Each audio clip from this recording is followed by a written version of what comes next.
53 alunos ainda, 62 a 52. Agora foi. Agora foi. Ó, tinham 55 alunos, 3 saíram. Possivelmente esses 2 vão precisar voltar. Ainda bem que eu avisei. Bem, então vamos lá. Sejam bem-vindos a vocês que estão assistindo pela primeira vez em outro dia, em outra hora, no YouTube. Lembrando que não é público, é só não listado, ou seja, só quem tem o link tem acesso a esses vídeos. Então, eu peço a vocês que não deixem de assistir, porque com certeza eu vou utilizar esse material para a prova. Eu estou falando de prova. Abril está logo ali. Já chegamos em março. Feliz Dia Internacional da Mulher para todas vocês, mulheres, que fazem da nossa vida uma realidade. Sem vocês, a gente não estaria aqui. Sei que não foi hoje, foi ontem, mas eu só estou com vocês hoje. Então, dia 9 de março para dia 8 de março, um diazinho só. Desejo a vocês aí tudo de bom. E para os homens, o restante dos 364 dias. É brincadeira. É uma brincadeira, tá? Então, sigamos aqui com a aula de hoje. Então, eu queria falar com vocês um pouquinho sobre, antes da gente desenvolver o assunto em questão da fisioterapia reumatológica, lembrando que eu vou começar a falar com vocês sobre problemas relacionados ao trabalho, né? Doenças osteomioligamentares relacionadas ao trabalho. Então, quando nós começarmos a falar sobre isso, vocês vão começar a linkar o que eu estou falando com vocês agora sobre essa capacidade de regeneração celular, capacidade de reparação tecidual. Então, é importante a gente levar em consideração as diferenças entre palavras que serão utilizadas, ok? Então, digamos que um tecido ele é formado por células, e essas células elas são especializadas em uma determinada função. Então, nós temos várias células no nosso corpo que vão basicamente trabalhar à disposição do nosso organismo, do nosso sistema de forma geral. Nós temos aí o tecido tegumentar, com as suas células epiteliais, suas células de pele. Como é que é? Não, Mariana, ainda não comecei a apresentar, não. Por enquanto, vocês estão vendo essa cara aqui que não fez a barba, né? Mas prometo que vou fazer a barba para a próxima semana. Mas ainda não comecei a apresentar nada, não. Já já vou mostrar algumas imagens a vocês, mas, por enquanto, aturem meu rosto, tá? Da melhor forma possível. Mas eu juro para vocês que eu estou aqui, ó. Eu juro. Tá? Talvez, se você clicar na tela, vai aparecer aí, deixa eu confirmar se é isso mesmo. Vai aparecer um desenhozinho de uma taxa, de um microfone e uma bolinha com um sinal de menos. Se você tiver com essa taxa riscada, você clica uma vez que vai abrir a tela para apresentação, no caso, para a filmagem de quem está falando no momento.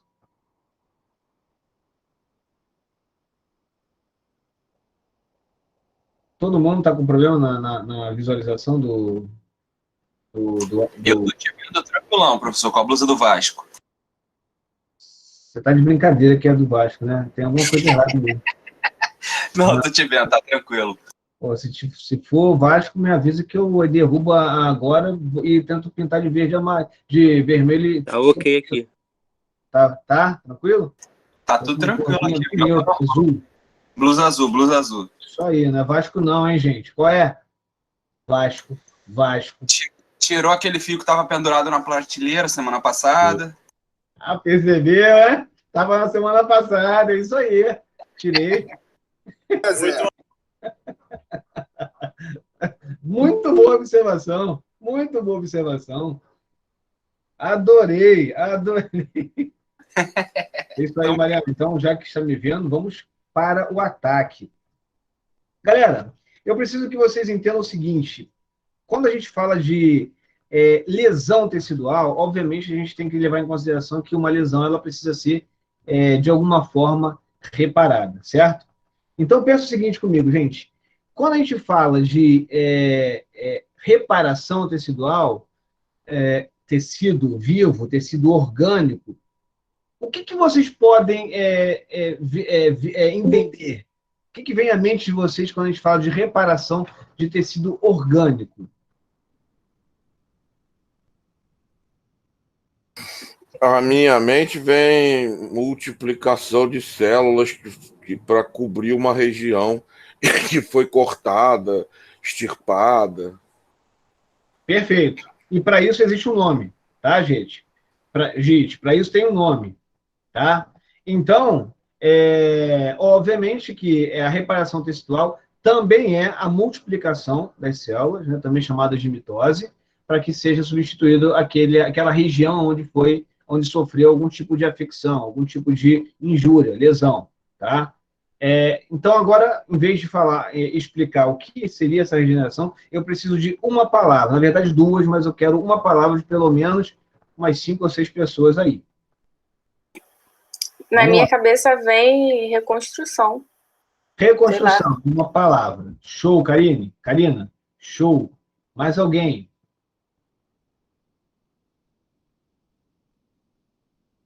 Reparação, reconstrução, vamos lá. Ai, professor, o que você... Eu cheguei agora, eu não entendi sua Camila, pergunta. seja bem-vinda então, Camila. Boa noite, obrigada.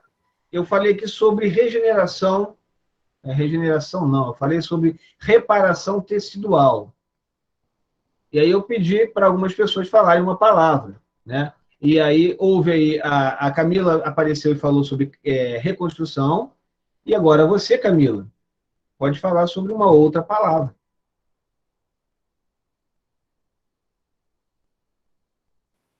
Vamos lá.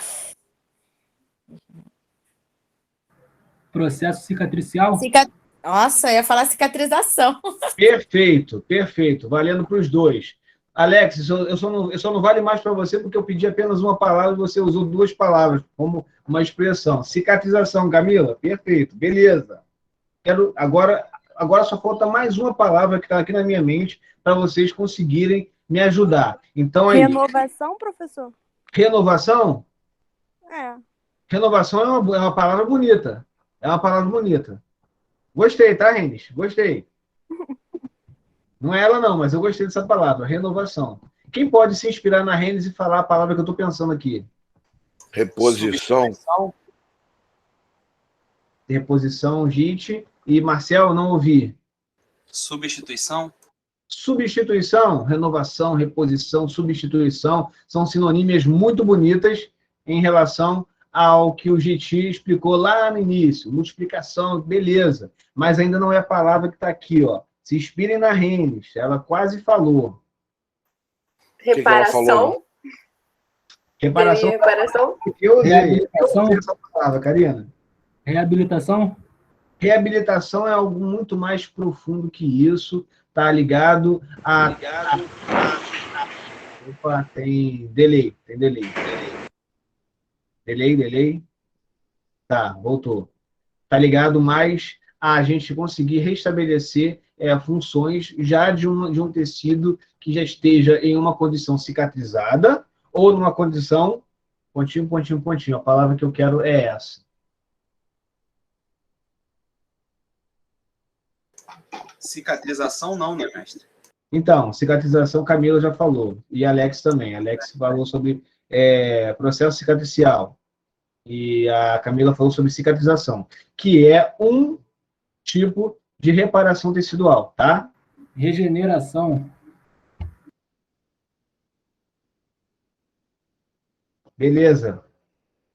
Alex, foi você que falou, Alex? Regeneração?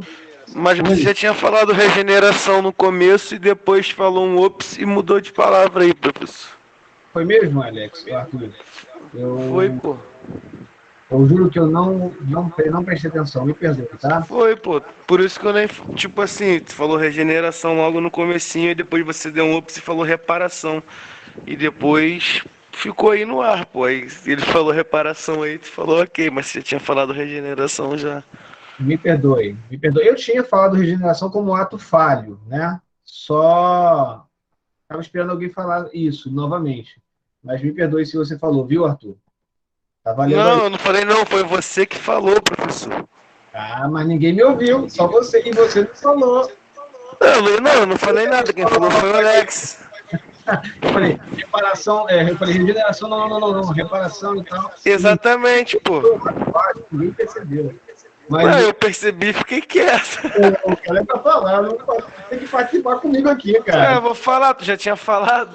Bom, eu falei por ato falho, eu não percebi, não. Tipo, mas vamos lá. Tá valendo, regeneração, tá? O Alex falou, não sei se ele tinha ouvido anteriormente, mas falou logo depois. Então, nós temos dois tipos de reparação tecidual, que é a regeneração e cicatrização. Alex, diz para mim, qual é a diferença de regeneração, tá? Ou melhor, me explica como que é a regeneração em si. E eu vou perguntar depois para a Camila o que é a cicatrização em si. Não tem problema não saber, tá, Alex?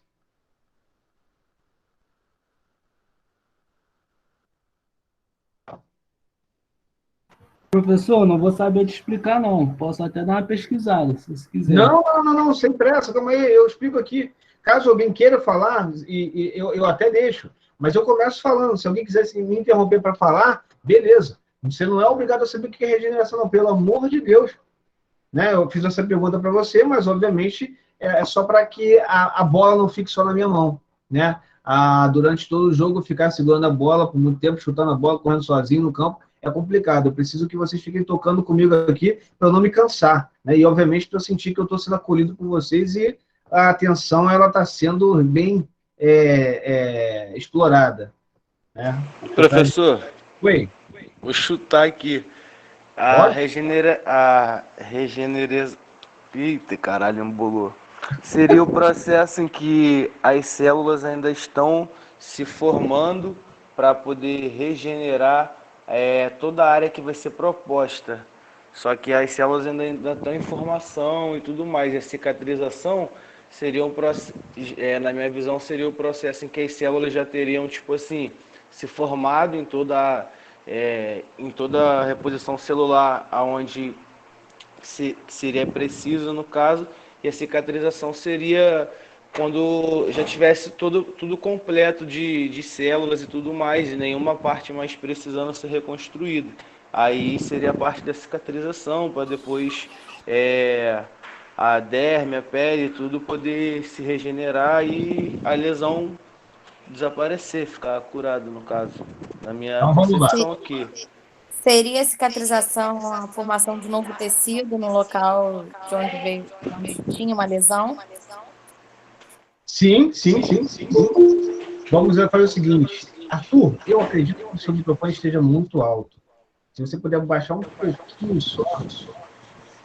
Mas deu para eu entender o que eu falei aí, mais ou menos? Deu sim. O que você falou, ele é basicamente o resumo do que eu vou explicar. É claro que se for pensar somente dessa forma, a gente vai ter aí alguns entraves em relação a etimologias, tá? Principalmente com o que significa regeneração, tá? E, obviamente, que é cicatrização. Inclusive, eu vou pedir até a ajuda do Gil agora para tentar fazer a etimologia da palavra cicatrização, tá? Eu vou tentar falar sobre a regeneração, beleza? Camila, eu vou explicar essa diferença, tá? Essa diferença em relação à cicatrização e à regeneração. Quando a gente fala de regeneração, a gente tem aí pelo menos duas derivações, tá? Né, de repetição, né, de outra vez, e genera, né, de gênero, de algo de... Generar é gerar. Isso, então gerar de novo. Isso. Né? Então, pense bem, regeneração é quando você tem uma proliferação de células de cunho original. Certo? Então, significa dizer que quando eu tenho uma multiplicação de células, essas células elas vão substituir as lesionadas, mas são células originais, ou seja, as suas funções elas vão corresponder, basicamente, às células que uma vez estavam ali. Tudo bem para vocês, esse entendimento?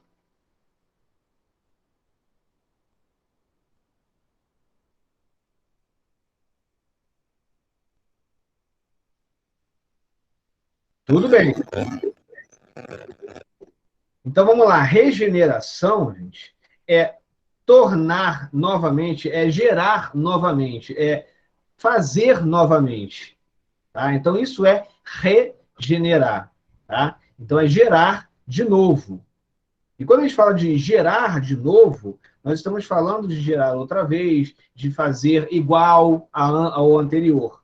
Então, a gente pode dizer que ali naquele momento de reparação tecidual, o que nós vamos ter é uma regeneração tecidual, só que de cunho original. As células que foram lesionadas e foram agora substituídas, elas têm as mesmas funções, elas têm a mesma característica. Então, nós tivemos uma regeneração.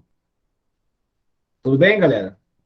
Foi, É Mariana? como se fosse replicar as células originais, é isso? Sim, sim, né? Por que não? É exatamente. Enquanto cicatrização, conseguiu achar aí, gente, o que é cicatrização? Rapaz, eu estava só vendo aqui que cicatriz significa uma marca de ferida que pode ser, acho que na pele ou em árvore. Não sei se tem a ver com cica da árvore, mas assim, é uma palavra de origem latina, né?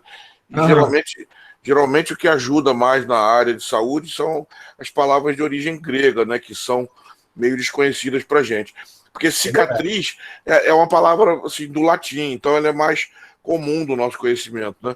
Tipo, Sim. cicatrização é a ação de fazer uma cicatriz. Não tem como ir muito além disso. Tem, você até falou.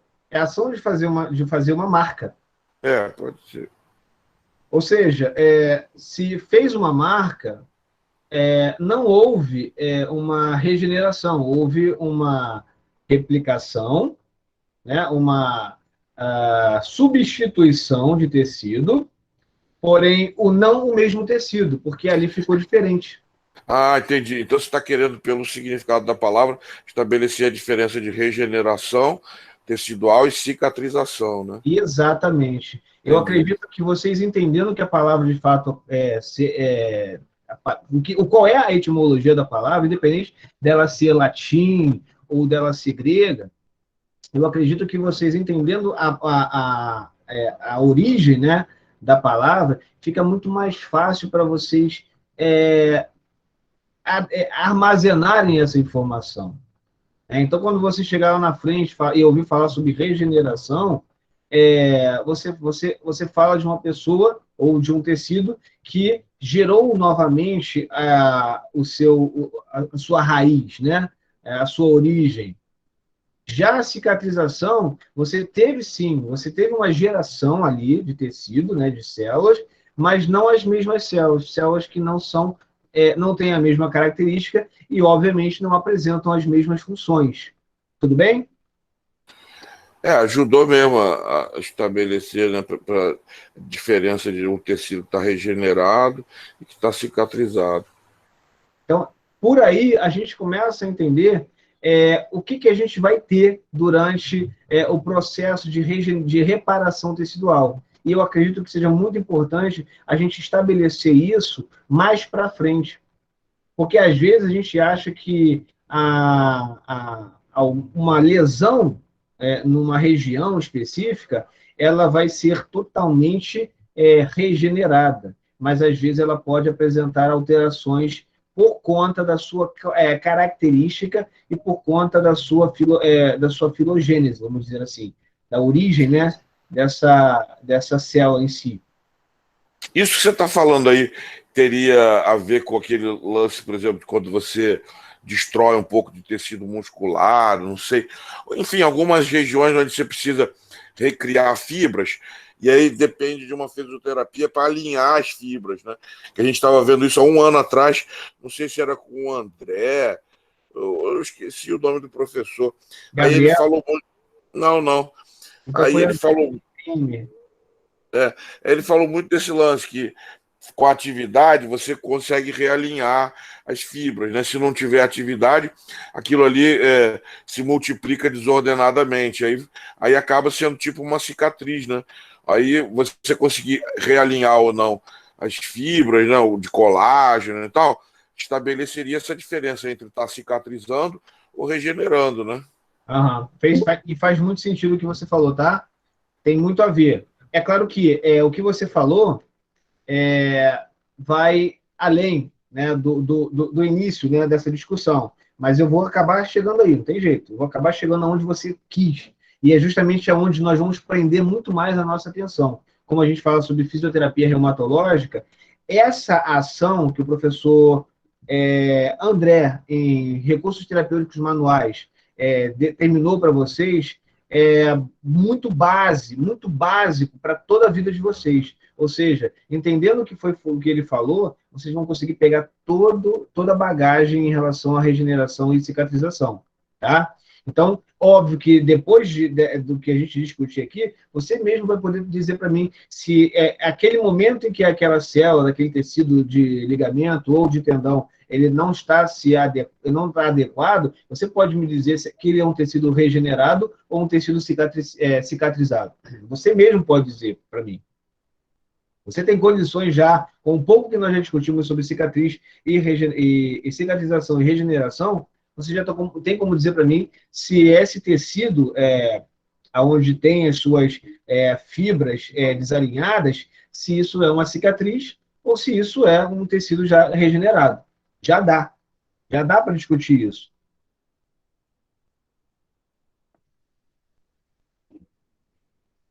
Então, Ellen, capacidade das células não afetadas de se multiplicarem de acordo com a necessidade de diferenciarem a fim de recompor parte lesionada. Isso aí, nesse caso, que você está falando, tem muito mais a ver, tá, com a parte de regeneração do que com a parte de cicatrização. Correto, Ellen? Foi por aí que você quis ir? Isso daí eu entendi como regeneração, mas eu não entendi muito a parte da cicatrização. E até pedi você para repetir de novo, porque eu estou confundindo os dois. Tá. Regeneração é o que você escreveu aí, tá? É a replicação das células adjacentes para poder formar de novo aquele tecido e tornar aquele tecido que uma vez não estava reparado de forma 100% integral, sem nenhum tipo de marca, ou se tiver o mínimo possível de marca. Porque você teve uma proliferação de células originais. Então, as características elas são as mesmas. A função vai ser a mesma. Então, isso é regeneração. Caso deixe marca, caso aquela região do tecido ela tenha uma diferença na textura, uma diferença na sua resistência e, óbvio, na função, você não tem mais aí uma regeneração, porque agora você tem células diferentes atuando naquela região para repor aquela lesão. Cicatrização. No caso, professor, a cicatrização, ela interfere em questões de aderência, né? Diferente da regeneração. Exatamente. Se você tem cicatriz, é bem possível que aquela cicatriz comprometa tecidos adjacentes. Afinal de contas, não é a célula da região, né? Sim, sim. Já a regeneração, não. Ela já você tem não aí uma... desse tipo. Exatamente. Exatamente, Camilo. Perfeito. Mas, Ellen, você conseguiu pegar, Ellen?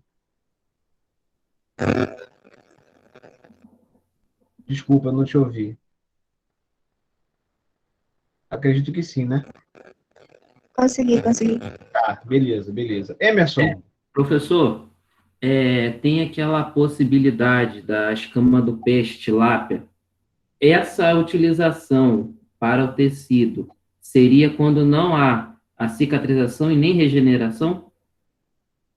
Então, a escama da tilápia, né, a pele do peixe, né, ela interessante você ter falado isso aí, é um trabalho que foi iniciado aqui no Brasil, né, e outros países atualmente utilizam muito esse tipo de tratamento para, principalmente, pacientes que tenham perdido muita extensão de pele ou, né, pacientes que sofreram queimaduras de 2º e 3º grau. Obviamente, a pele da tilápia ali, ela vai entrar para favorecer uma melhora nessa regeneração, mas ainda não é 100% eficaz para dizer é regeneração. Vai haver algum tipo de cicatrização, algum tipo de marca, algum tipo de modificação ali do tecido, mas óbvio, né, que a princípio ela é um dos melhores recursos que nós temos para favorecer a regeneração e, obviamente, a reconstrução do tecido cutâneo. Sim. E tem, Ô, Jonathan, olha aí, olha, pelo amor de Deus, ainda bem que você não está no YouTube, hein, cara? Qual é, rapaz? tem um professor também que deu aulas que... Agora, eu sei que é Gabriel, foi no período passado, foi no ano passado, que ele falou que parece que ele fabrica, trabalha com produção de novos tecidos, alguma coisa assim, eu não sei se alguém lembra aí, né? O Gabriel, ele era doidão, mas era um bom professor. Gabriel, eu sei que Era é o de fisiologia? Ele falou que ele fazia uma produção de tecido. Pô, legal. Eu acho que ele Alguma tá coisa assim que eu falando me do... lembro. Acho que ele era pesquisador, Emerson, lá da Fiocruz, mano. Ah, o Gabriel mesmo. Fazendo pesquisas com replicação, com síntese de tecido, né? Isso, é um baixinho russinho ele, de óculos. Ih, caramba, baixinho, russinho de óculos. Não conheço, não. É isso aí mesmo, pô, Gabriel, pô. Gabriel é baixinho, russinho, ele é maior do que eu. Tudo bem que eu sou Não é não, cara. O Gabriel que deu aula pra gente dessa matéria aí, ele é baixinho. Usa óculos, lá da É um Fiocruz. baixinho, moreno. Não é russo, não. Ele é meio russinho, branquinho, mano. Não é moreno não, mano. Branquinho. Eu imaginei agora um cara com cabelo meio ruivo, loiro. Ele é um baixinho, usa baixinho, óculos. mano. É isso aí, mano. Tá bom. Vamos esquecer o Gabriel, vamos falar tanto que interessa aqui. Também tem isso, tem dois Gabriels, é verdade. Esse lá fechou aí a conversa desse jeito. É isso aí. Então vamos lá, gente, vamos tentar. Se vocês quiserem escrever, eu vou falar aqui do que significa essa regeneração, tá? E aí depois eu falo sobre a cicatrização, beleza, gente? Vamos lá. Regeneração. Proliferação de células, tá legal? Para substituir tecido, obviamente, que nesse caso, o tecido ele tem pouca extensão de lesão, tá?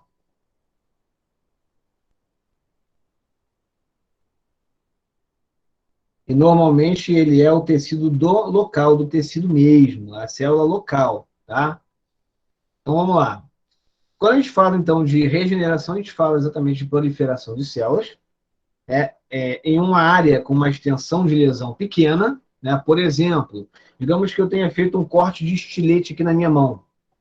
É um corte que, obviamente, se eu conseguir fazer um curativo, vai sangrar, obviamente, vai fazer um processo de granulação, neovascularização e tal. Então, quando esse tecido fechar novamente, vai parecer daqui a algumas semanas que eu nunca tive um corte na mão, porque eu fiz um corte com estilete, aproximou juntinho e tal. Mas digamos que eu tenha pego uma faca totalmente cega e passe aqui e corte na minha mão. Não tentem isso, tá, galera? Não tentem isso em casa. Mas, obviamente, que as bordas elas não vão estar regulares. Significa que na hora de ocorrer a regeneração, os tecidos estão com uma extensão um pouco maior do que o normal, e isso pode criar uma linha, uma cicatriz, pequena que seja, talvez não a ponto de formar uma fibrose, mas sim, ela é formada por células de fibroblastos que podem estar ocupando o espaço do tecido da derme, tá? Então, a diferença entre regeneração e cicatrização é que a cicatrização ela vai acontecer em tecidos locais com uma grande extensão de lesão, uma queimadura, por exemplo, de terceiro grau, ou um corte muito profundo e muito aberto. Isso pode impedir a renovação do tecido cutâneo, formando marcas, em algumas pessoas até forma queloide, tá? E isso vai ser uma cicatriz. Então, nós temos aí diferença entre regeneração e cicatrização, beleza? Outra coisa importante que a gente precisa levar em questão é quais são os fatores que vão influenciar a regeneração ou a cicatrização. Primeiro fator é o tempo, tá? É o tempo em que esse tecido ele vai sofrer essa reparação. Se o tempo for muito curto, é possível que a gente tenha uma regeneração mais adequada. Se for muito longo ou repetitivo, pode ser que essa regeneração ela não seja somente adequada, precisando também de células de reposição, células mesenquimais, que vão se transformar em fibroblastos, e aí formar ali aquela fibrose, aquela cicatriz. Tá? Outro fator importante é a infecção. Se há infecção, porque aquilo vai também alterar o processo inflamatório, vai alterar o tempo de processo inflamatório. Além disso, a localização. Aonde foi essa lesão? O tamanho dessa lesão. Isso vai ser importante também, tá? Terceiro fator que também é importante é justamente o tipo de tecido que foi lesionado. E aí, gente, quando a gente fala de tipo de tecido, é claro que a gente precisa entender quais são, basicamente, esses tecidos que vão ser listados, vamos dizer assim, que vão passar por essa condição. Então, eu vou dar 3 tipos de tecido para vocês, tá? Se vocês acharem por bem anotar, beleza, tá bom, gente? Então, eu vou falar do seguinte. Primeiro tecido que vai ser, primeira característica, o tipo de tecido que vai estar dentro dessa condição de regeneração ou cicatrização, o que nós chamamos de tecidos lábeis, tá? O que são tecidos lábeis? Se eu estiver falando muito aqui, vocês devem participar, pelo amor de Deus, tá, gente? Vocês podem participar, eu espero vocês darem a ideia de vocês em relação a isso. Caso não tenham ideia, eu falo aqui, tá? Vocês sabem o que significaria um tecido lábio? É frouxo ou aberto? O significado, a etimologia é bem próxima disso, tá? Então, assim, a gente pode levar em consideração que essa palavra ela vem mais numa condição abstrata, tá? A palavra ela é a mais abstrata, mas ela faz a gente pensar exatamente nisso. Por quê? Porque quando a gente fala de tecido lábio, a gente fala de algo que é contínuo, que é o tempo todo. A regeneração ela se dá durante todo o processo de vida daquele tecido. Por exemplo, a pele, né? A derme, a epiderme. O tempo todo nós temos o quê? Uma reformulação, uma construção, uma renovação desse tecido. Então, a gente tem lá a transformação das células dérmicas em células queratinizadas, que mais tarde vão ser apenas queratina, que se descamam, e mais as de baixo por diante vão se multiplicando. É um tipo de tecido lábil, tá? Pegou, gente? Beleza. Nós podemos também falar das células da medula óssea, né? As células que são as criadoras do sangue, das células do sangue, né? Tanto o sangue da série branca como da série vermelha. Então, nós temos aí o que nós chamamos de hematopoiese, que é a produção de séries brancas, séries vermelhas do nosso sangue. Então, o nosso sangue é o tempo todo renovado. Se a pessoa doa sangue, ela acaba tendo melhor condições de renovação desse sangue, o sistema imunológico dele funciona melhor e por aí vai. Tá? É um outro tipo de exemplo. Então, células lábeis são aquelas que continuamente estão se regenerando, substituindo as mais velhas e renovando ali o seu sistema. Foi, galera? Vou passar para a segunda, então, tá? Qualquer coisa me interrompam antes de eu começar a segunda. Tecidos estáveis. O que seriam esses? Ô, Carlos. Oi, pode falar. Você acha possível que esse nome tenha sido atribuído a esse tipo de célula, porque um exemplo típico seriam as células do próprio lábio, do órgão que a gente chama de lábios? De lábio? Eu acredito que não, tá? Mas o lábio tem essas características, não tem? Sim. Está sempre sendo renovado, né? Sim. Mas eu acredito que não seja por essas condições, até porque não é somente o lábio que é renovável, a pele toda, Sim, né? claro. Tudo bem. Pode ser que o lábio, né, na anatomia, o lábio, boca, venha de labrum, que é latim, certo? Labrum, se eu não me engano. Eu acabei de ver aqui no dicionário o sentido de lábio, dado aqui num dicionário qualquer, é que escorrega, desliza ou cai facilmente. E também variável, adaptável e instável. E aí, São características da boca, mas não acredito que seja por conta disso. tá, O, tudo bem. no Tudo bem. caso, seria mais em relação à borda. Uhum, Borda. tudo bem. Mas, basicamente, esse lábio que eu falei, né? Deixa eu até escrever aqui. Tecidos lábeis, né? Vou escrever aqui, até porque, de repente, da forma que é falada, Peraí, eu acho que lábio é com O e sai do labro, que você falou. E o lábio que você tinha falado é com L, né? São então, palavras diferentes. isso. Eu me enganei. Aí o lábio que eu li aqui a definição é o com L. É o do tipo de tecido, né? Acho que é isso. Isso aí. Então o tipo de tecido é lábio com L, né? Labial, né? Lábeis, né? Lábeis, É tecidos o lábeis. plural de lábio, com L. Isso, Aí não tem nada a ver com lábio, boca. isso. Foi mal. Não, tranquilo. Por isso que a gente está aqui. A gente vai complementando as coisas. Você, rapaz, eu já falei com você, eu vou te usar para caraca esse semestre. Fica ligado. Não, tá beleza. A gente vai falando aí, vai acertando a etimologia aí. Tranquilo. E aí, obviamente, nós temos o quê? Os tecidos estáveis. O que seriam esses tecidos estáveis, galera? São tecidos que não se multiplicam, como no caso do tecido, do tipo de tecido que eu falei anteriormente, mas, quando necessário, eles se replicam. E nós temos um tecido que é muito.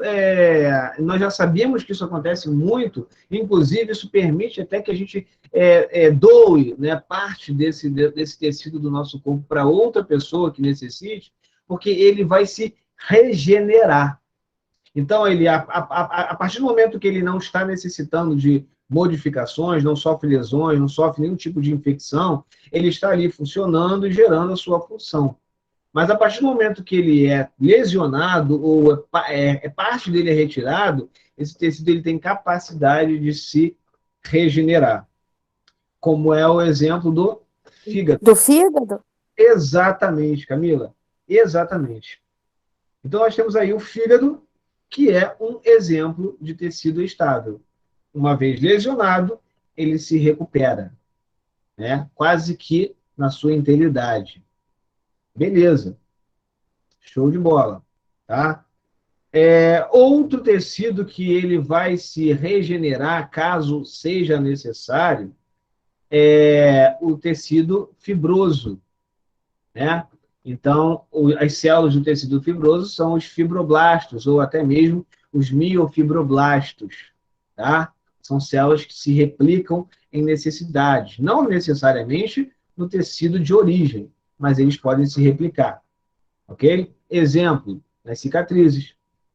Para você fechar uma área muito extensa, ele vai acumulando ali fibroblastos, miofibroblastos, até que você tenha ali a formação, o fechamento daquela ferida.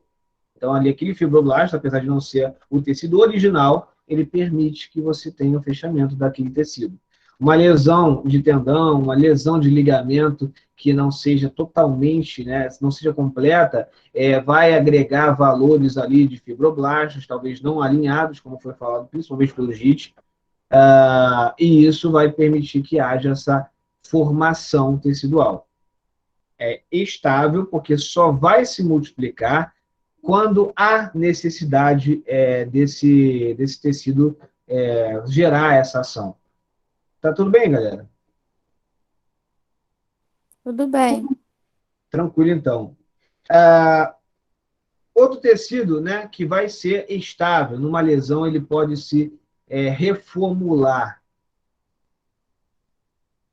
O músculo liso, galera. O tecido muscular liso, ele também tem capacidade de se multiplicar mediante uma lesão, né? Daí as neovascularizações, né? O crescimento de novos vasos sanguíneos, o fechamento de feridas em determinados tipos de tecidos que apresentem essa musculatura. Galera que faz, a mulherada que já teve filho e teve que fazer uma cesariana, quando a cicatriz ela acontece muito mais na pele do que propriamente no útero, porque o útero é basicamente músculo liso, então ele se regenera, causando pequeníssimas cicatrizes, o que permite a mulher engravidar várias vezes com a funcionalidade do útero adequada. Então, as musculaturas lisas, elas também elas se regeneram com facilidade mediante uma lesão,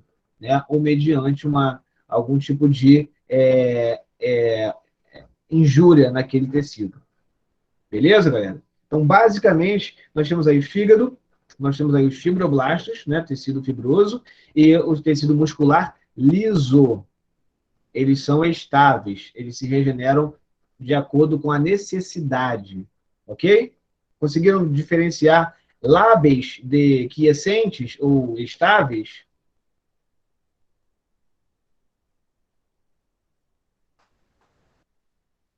Gente? Beleza. Beleza? Então deixa eu escrever aqui como é que se escreve esse segundo tecido.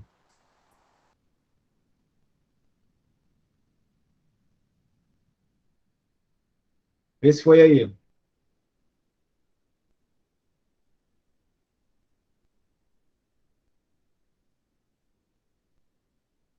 Não, não foi.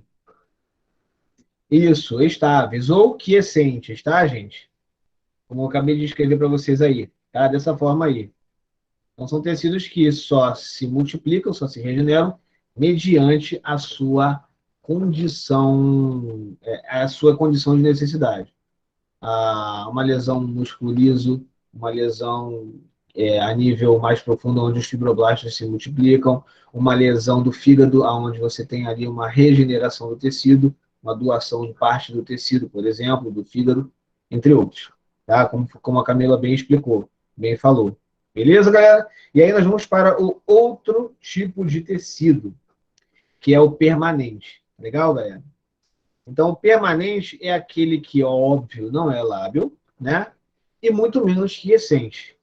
Se ele não é lábil, ou seja, ele não se regenera constantemente, e também não é quiescente, só se regenera quando há necessidade, só lhe resta perder aquele tecido e não mais ter aquela célula. Perder aquele grupo de células e não ter mais a sua regeneração celular naquela área. Aquela área vai ser substituída por outro tipo de tecido que não o tecido original.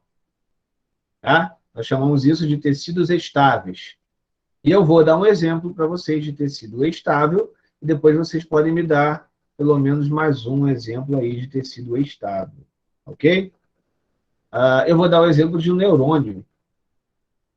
O neurônio, quando ele morre, quando há uma lesão, né, no sistema nervoso central, principalmente onde estão os neurônios, aquele neurônio ou aqueles neurônios que morreram, eles não se regeneram mais. No lugar daqueles neurônios vai ficar uma cicatriz formada por fibroblastos, entre outros tecidos que vão estar envolvendo, ou melhor, vão estar suportando aquela área aonde houve lesão. Neurônio. Eu falei um. Vocês falam mais um. Pode ser dente? Pode ser órgão?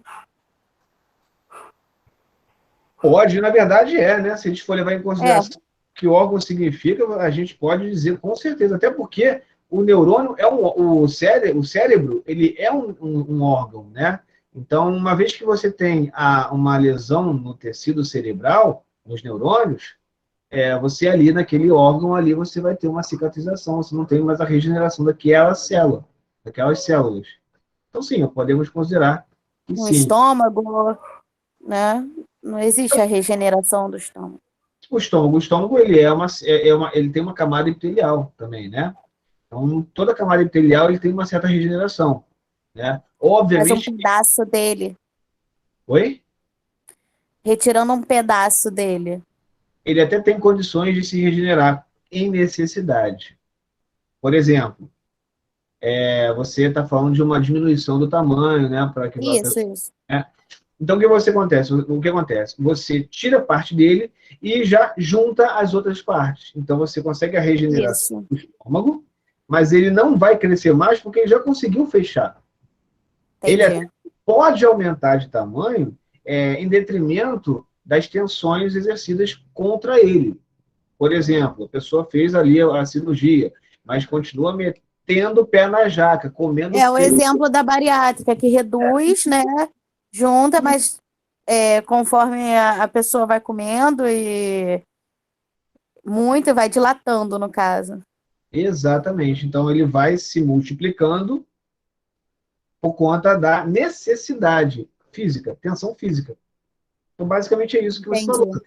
Então, óbvio, o estômago ele tem condições de se regenerar. Graças a isso, você consegue fazer a bariátrica, você consegue fazer a redução do estômago, né? Existem outras cirurgias que podem diminuir o tamanho do estômago sem que tire pedaço, né? É claro que isso aí vai depender de cada caso, de cada paciente. E também da aquisição financeira dos mesmos, né? Alan, você falou bem. E o dente, Carlos? O dente é um exemplo? O dente, ele basicamente é um órgão, vamos dizer assim, de forma geral, tá? Ele é um órgão, então nós temos aí a primeira dentição das crianças, que cai, mas ao passo que existe a segunda dentição, ele é um órgão, tá? Ele é formado por vários tipos de células, né? Mas é um órgão que, uma vez removido o órgão inteiro, esse órgão ele não se regenera. Se você remover o fígado inteiro, o órgão não se regenera.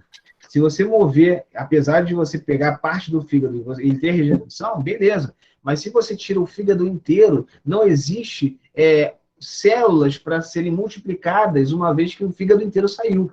Assim como um dente.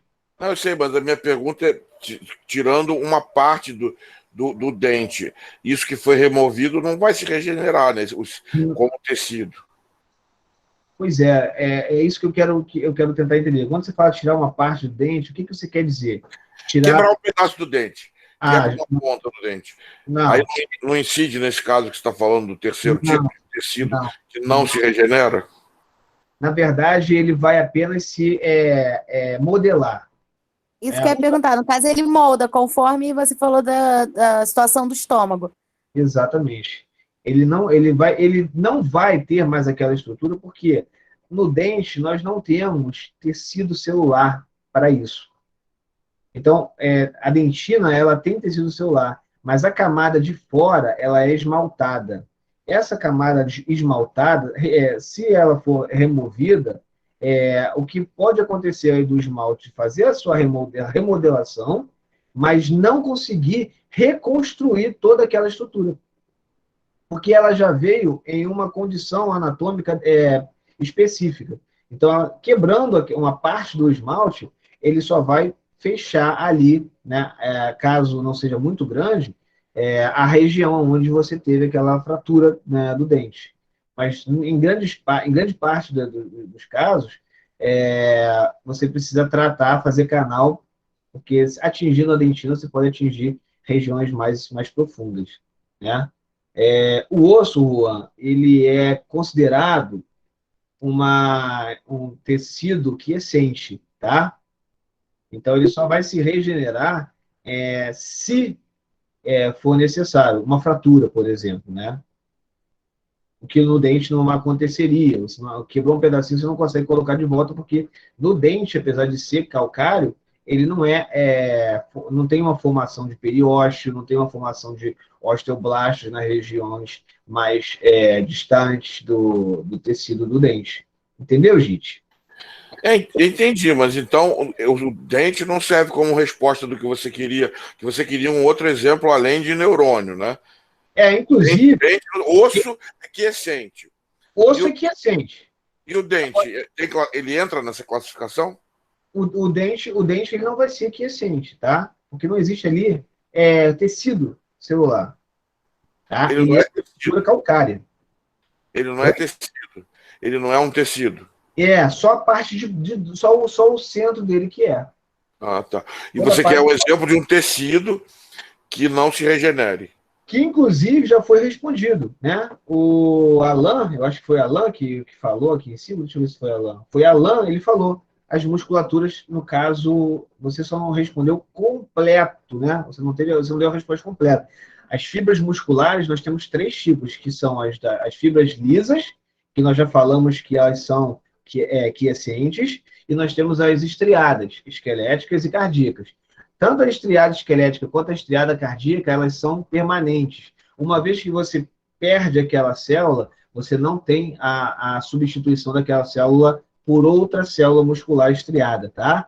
Então, nesse caso, as fibras musculares estriadas, tanto esqueléticas quanto cardíacas, uma vez lesionadas para sempre, não existe substituição.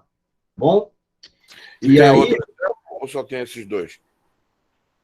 Ô, professor, no caso da fibra estriada esquelética, existe uma... não tem uma substituição, mas tem uma cicatrização, correto? Correto, cicatrização. Exatamente. Camila, né? Eu. Então, é isso aí. Aí, quando eu falei de neurônio, galera, voltando lá só no tecido que eu tinha mencionado, antes de responder o JIT, com relação a outros tipos de células, quando eu falei de neurônio, eu falei muito por alto, e aí ela me perguntou sobre a neuroplasticidade, né? Então, imagina o seguinte, houve uma lesão no cérebro, e, obviamente, essa lesão ela comprometeu estruturas celulares importantes, os neurônios, por exemplo.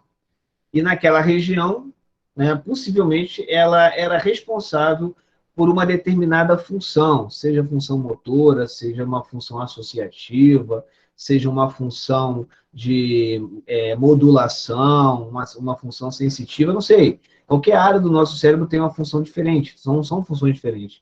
Então, dependendo da área que ela foi acometida, a gente vai ter essa alteração de função.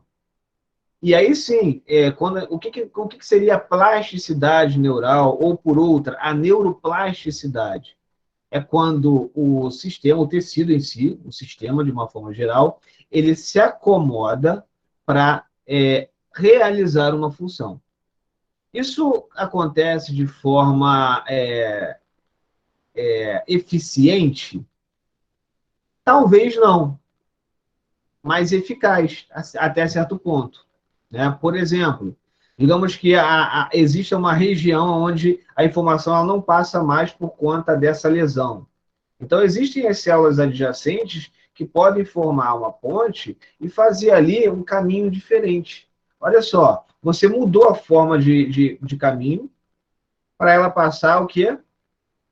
Por outro caminho. Então, você deformou, né? Você tornou plástico aquele caminho. Plasticidade vem de deformação, ok? Então, você modificou o caminho. Vai ser eficiente? Talvez não. Talvez a gente apresente aí algum tipo de déficit, né? Deficiente. Mas pode ser eficaz para o mínimo de função possível. Mas sim, a neuroplasticidade ela vai atuar dessa forma, na construção de vias alternativas para que você exerça aquela função da melhor forma possível, né? Da melhor forma que o sistema nervoso encontrar. Então, a neuroplasticidade ela é uma característica do sistema nervoso que permite uma funcionalidade mais próxima do que apenas uma disfunção ou uma falta, né, dessa função. Foi, Alan, quer dizer, foi, Lara.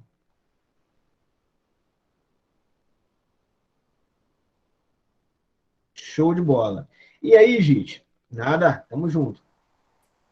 Você me perguntou sobre se essa situação ela só em relação ao músculo e ao neurônio. Tá?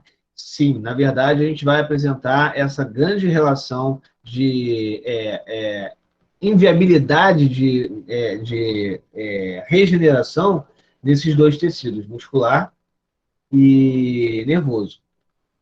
Aí você me pergunta, mas Carlos, e quanto à articulação, né, que sofre um constante desgaste, uma degeneração? Talvez você fosse falar sobre isso, gente. Não sei, estou tentando imaginar. E também a cartilagem, né? A articulação, a cartilagem. Então, a cartilagem ela tem regeneração, tá? Afinal de contas, ela é muito rica em colágeno, elastina, fibroblasto. Então, são estruturas que se regeneram. Então, é cartilagem quiescente?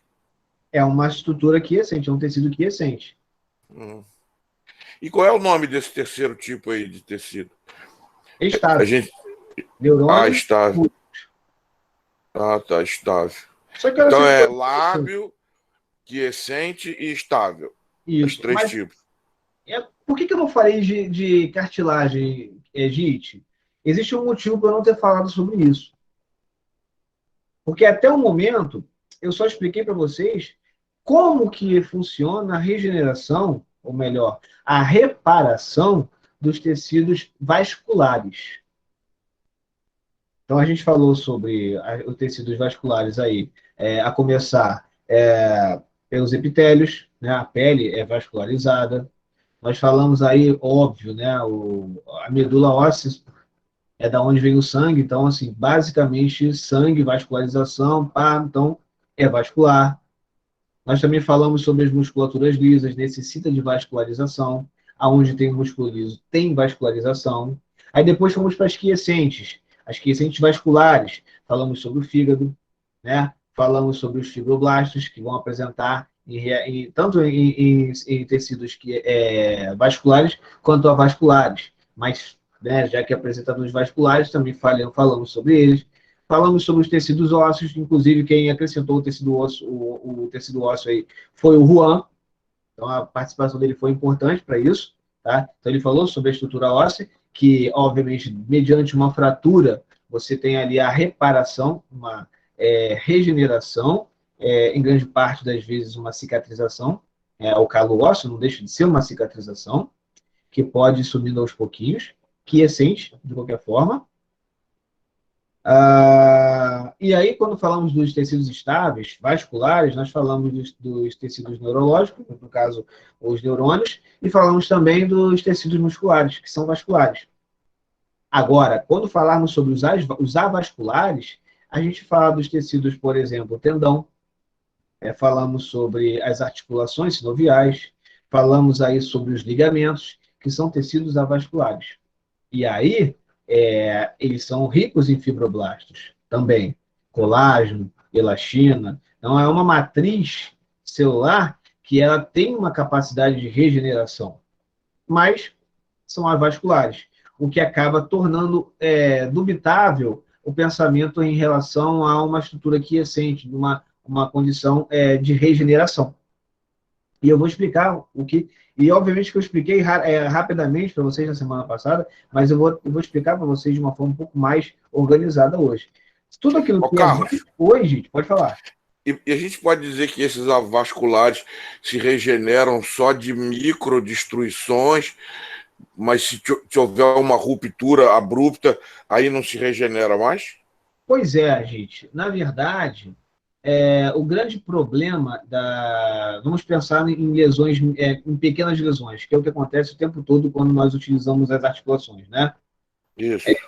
Elas vão se regenerar, elas vão ter um mecanismo, próprio para a regeneração. Óbvio que quando a gente fala de uma lesão muito intensa, né, uma laceração ou um corte em um tecido avascular, a gente fala de uma dificuldade e de um tempo prolongado para essa regeneração acontecer. O que vai culminar o quê? Uma cicatrização. Quando ela acontece, dependendo da extensão da lesão. Exemplo, o menisco do joelho. Se você tiver ali um corte é bem possível que, por conta de ser um tecido avascular, ele não se regenere a tempo para então você ter ali um trabalho eficiente. E se ele se regenerar, ele pode se regenerar de uma forma um pouco mais deformada, por conta do tempo que você vai precisar ficar imóvel para que aquilo aconteça. E a gente sabe que uma articulação imóvel é uma articulação que perde função, que perde a sua conformação.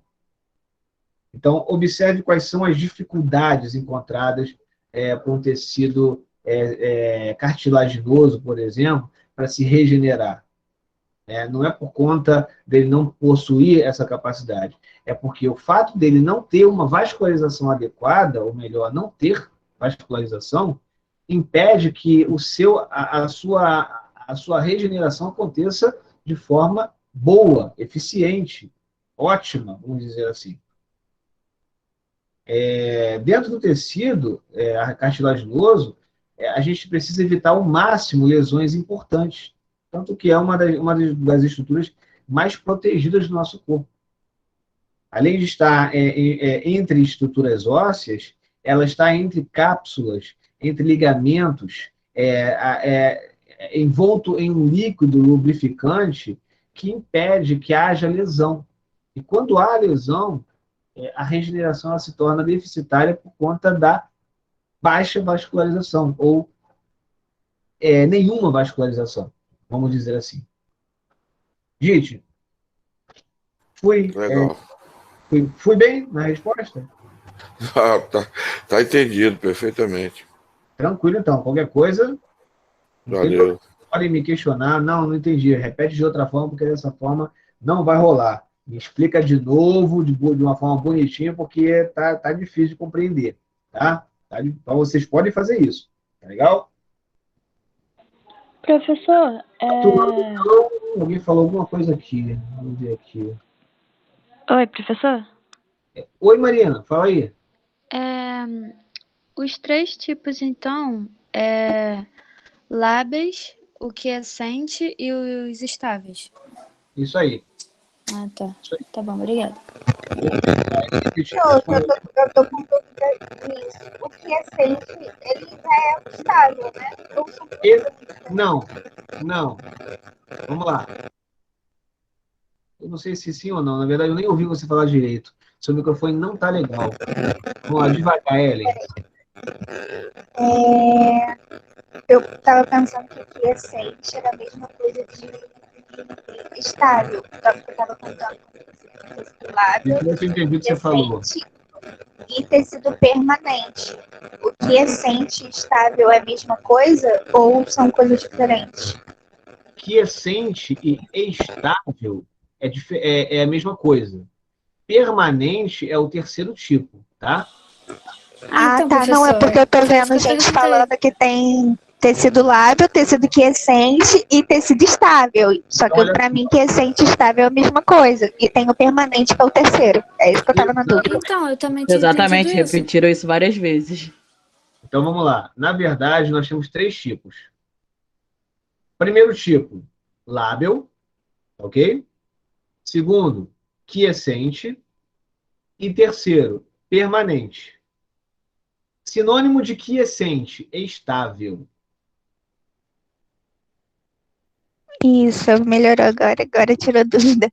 Então, professor, recapitulando, o tecido lábio, ele está em constante renovação, o quiescente só se regenera de acordo com a necessidade e o permanente não se regenera. Exatamente. Ok, então eu fiz a anotaçãozinha certa. Perfeito. Ô, professor, o permanente, ele não se regenera ou ele faz a cicatrização? Ele não se regenera, ele faz a cicatrização. Tá, entendi. Então eu entendi certo. Obrigada. A cicatrização nada mais é do que a reposição de um tecido que não faz parte daquele tecido, né? Não era o neurônio, né? Por exemplo, o neurônio morreu. Então ele não vai regenerar, não vai ter mais neurônio. Ele vai cicatrizar. No lugar do neurônio vão aparecer tecidos que vão cicatrizar, normalmente fibroblastos, naquela região. Ou estruturas calcárias, que seria os fibroblastos, mais um pouco de cálcio, um pouquinho de alguns outros elementos para formar uma matriz naquela região extracelular, tá? Então, basicamente, cicatriz é isso. É quando você cobre uma região que ia ficar vazia com um tecido que não é daquela função. É um tecido apenas de cicatrização. Tudo bem? Tudo bem? Pro, você tem como você... Pode falar. Os fibroblastos, então, eles estão presentes na permanente e nas estáveis também, né? Sim. Na verdade, na permanente, eles só vão aparecer porque quando há uma lesão, isso aí é importante, inclusive eu vou falar sobre isso em processo em processo inflamatório, tá? Então eu já vou adiantar para você o que você me perguntou, porque isso pode causar confusão aí, tá? Então, basicamente, olha só que coisa interessante que a colega falou, a Mariana falou. Então, no tecido nervoso, né, o neurônio morre, os fibroblastos aparecem, nós podemos dizer que também ele vai ser permanente. Não, a gente não vai dizer que ele é permanente. A gente vai dizer que, numa vascularização, eles acabam chegando no local, percebendo a necessidade de reestruturação do tecido, e aí eles começam a se impregnar, formando uma cicatriz. Então, eles não são permanentes, tá? Eles são quiescentes e são lábeis. Só que, quando você tem uma lesão, você começa um processo inflamatório. Inclusive, eu vou explicar isso agora.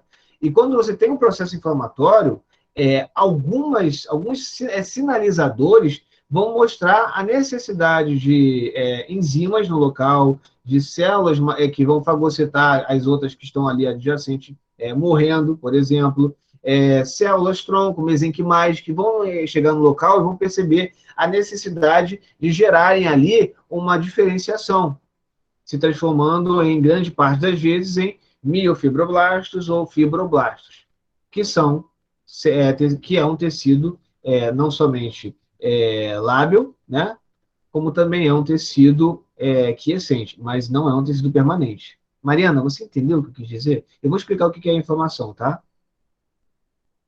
Entendi sim, professor. Obrigada. Perfeito. Ellen? Oi, professor, eu ia perguntar, que eu deixei passar a batida que eu não escutei direito, um exemplo sobre tecido lábio. Sim. Vamos lá. Eu cheguei a falar sobre dois ou três exemplos de tecido lábio, né? A derme, por exemplo, é uma forma de você identificar o tecido lábio, porque você tem a derme que as suas células mais novas, elas vão subindo, envelhecendo, se queratinizando e morrendo, formando a parte mais superficial da nossa pele, que é justamente a epiderme. Essa parte mais superficial, já de células mortas, elas se descamam constantemente, dando origem a outras camadas, a uma camada mais nova, que foi gerada por uma célula que estava morrendo, que essa célula que estava morrendo começou a envelhecer, se queratinizar, até as células mais jovens. Então, é um processo de substituição ascendente, até a renovação de pele. É um exemplo, tá? Pegou esse exemplo? Obrigada. E aí tem outro exemplo que eu também dei sobre as células sanguíneas. Elas o tempo todo estão em mudança. Elas morrem e há substituição por outras células sanguíneas, e assim por diante. Certo? Show de bola. Então, entendendo essa parte, a gente agora vai para o processo de inflamação. Tudo bem, galera? E é importante que vocês entendam as etapas desse processo. Beleza, gente? Vamos lá. Eu preciso que vocês me interrompam caso haja algum tipo de dúvida nesse momento, tá? Então, vamos lá. Vamos dar um exemplo, isso vai acontecer em todos os tecidos do nosso corpo, tá bom, gente? Só para vocês ficarem cientes, tá? Todos os tecidos vasculares vão passar por esse problema. Então, eu vou dar o exemplo de uma ferida na pele. Você teve lá, andou de bicicleta, caiu da bicicleta e acabou ralando o joelho. O que acontece quando você rala o joelho?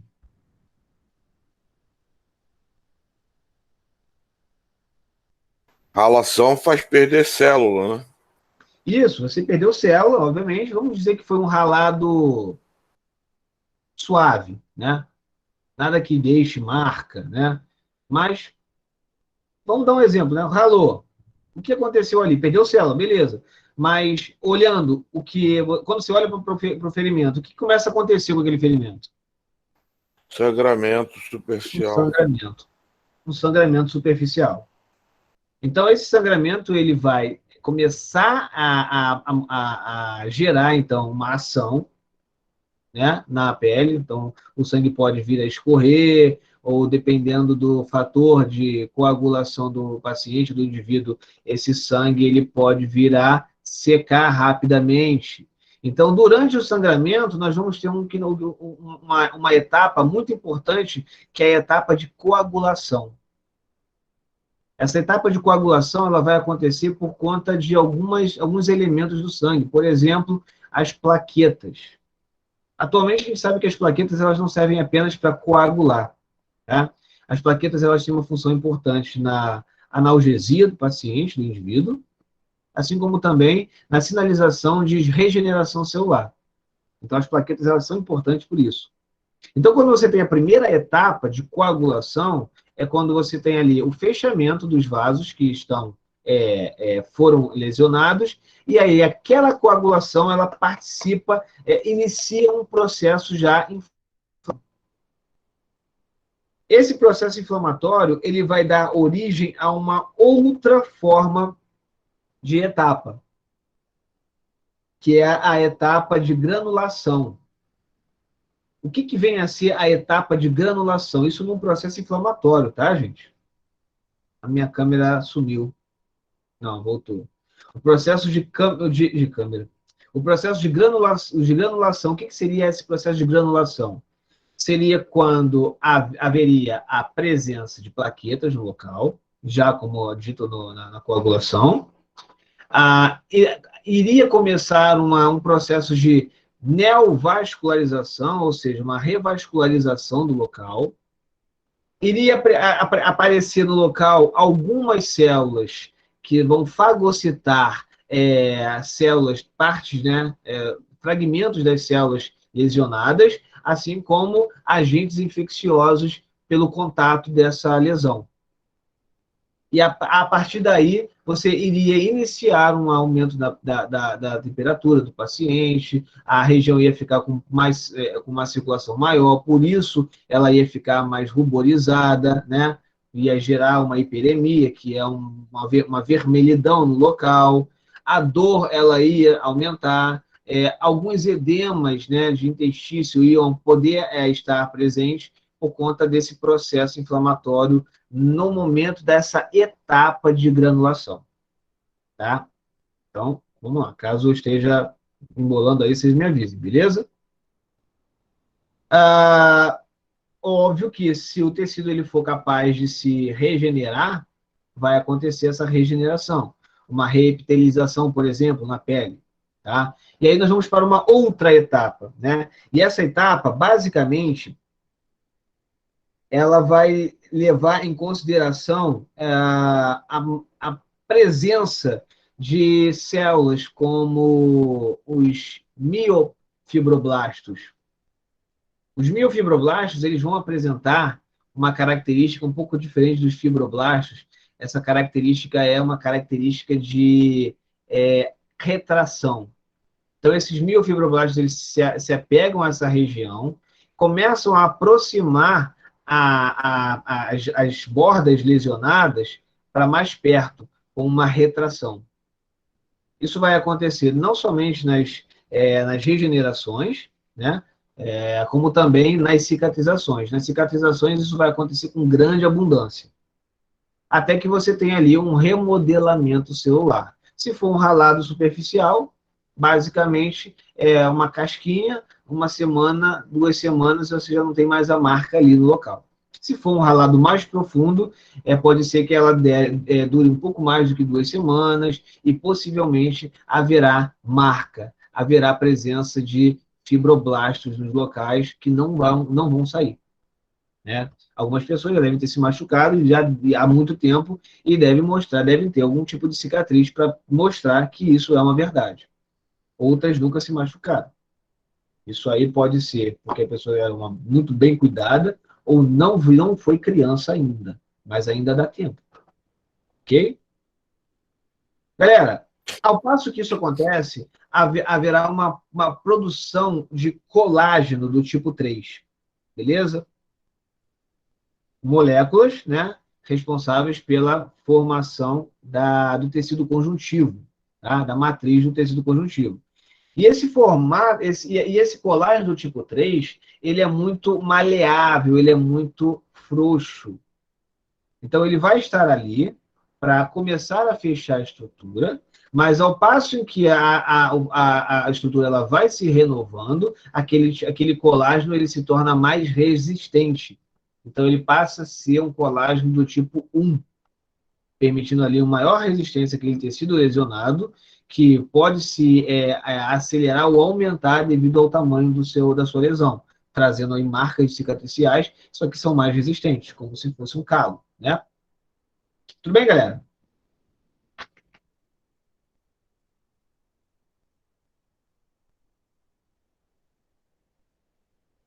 Perfeito. Então, Lohana, já que você está tranquila quanto ao que eu falei até agora, vamos pensar no seguinte, vamos pensar agora e vamos falar rapidamente sobre o tecido avascular.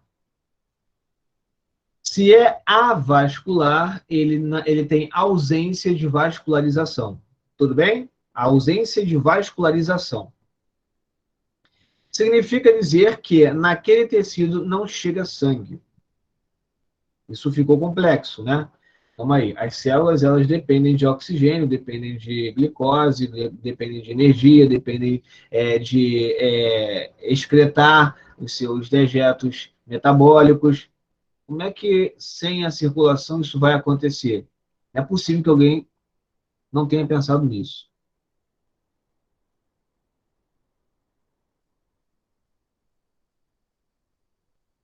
E aí?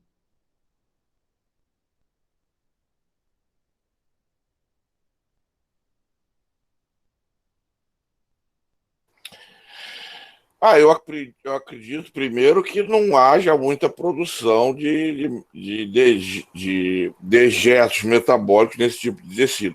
Mas o que houver, eu acredito que vai se difundindo por osmose, sei lá, até chegar aos vasos em volta. Vamos lá. O seu pensamento ele foi ótimo, tá? Então vamos agora tentar organizar esse pensamento, tá? Vamos ver o que o Daniel falou. No caso, a cartilagem, a nutrição é por parte do periósteo. Eu acho que a eliminação também deve ser. Cara, não. Na verdade, o periósteo tem outra função.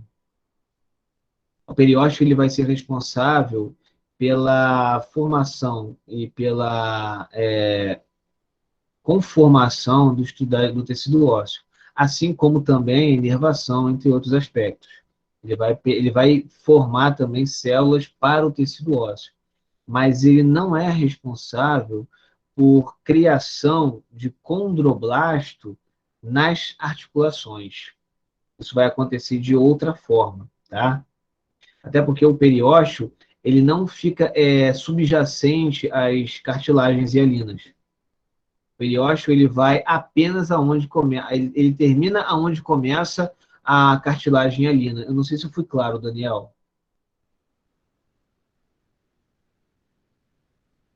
Entendeu, então? Então, você tem aí, por exemplo, a capa, né, do osso, que é o periósteo, mas quando chega na região articular, na superfície articular, onde tem cartilagem, não existe mais periósteo. O periósteo não fecha ali o osso. Ele para exatamente onde tem a superfície cartilaginosa. Tá? Então, não existe periósteo nem abaixo, né, ou nem entre o osso e a cartilagem. O periósteo é só entre as estruturas adjacentes à estrutura óssea e o próprio osso em si. Beleza. Agora, deixa eu verificar se tem algum tipo de imagem aqui para eu compartilhar com vocês. Acho que tem sim. Vou pegar aqui uma estrutura de cartilagem.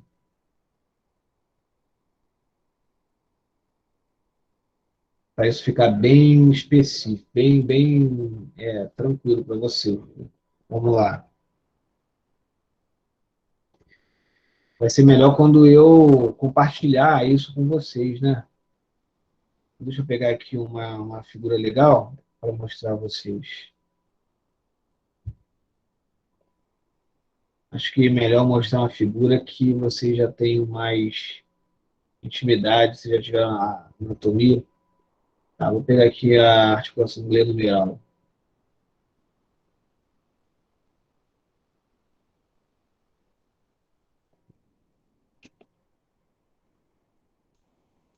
Vamos lá. Então, nós temos aqui, beleza. Eita, uma imagem bonita, gente. Essa imagem aqui vai ser ótima para mostrar a vocês. Perfeito. Vamos compartilhar agora. Compartilhar aqui com vocês. Beleza. Pronto, partilhando. Vocês devem estar vendo em 3, 2, 1, agora. Foi? Estamos vendo. Estamos vendo. Foi. Show de bola. Galera, o que vocês estão vendo aqui, nada mais é do que a articulação glenohumeral, ou seja, o ombro, tá? Então, imaginem lá o plano frontal, o plano coronal, e vocês fizeram um corte justamente coronal nesse ombro, permitindo que vocês consigam ver todas as estruturas relacionadas ao ombro. A articulação glenohumeral, aqui nós temos o acrômio, nós temos parte da clavícula, aqui nós temos o osso responsável por iniciar a contração de abdução, o supraespinhal, né? Tendões. Aqui nós temos um espaço mais escuro, que nós vamos chamar de espaço sinovial. Nós temos aqui em azul, se eu estiver muito rápido, me avisem, gente. Em azulzinho aqui nós temos a cartilagem hialina, responsável pelo deslizamento em relação a outra superfície articular, no caso aqui, ó, a cavidade glenoide. Observe aqui também desse outro lado, também tem cartilagem hialina, e ela é lisa, lisinha. E com a ajuda do líquido sinovial, que está nesse espaço sinovial, ela tem uma lubrificação muito mais adequada. Estou falando bem? Estou falando tranquilo? Vocês estão pegando de boa?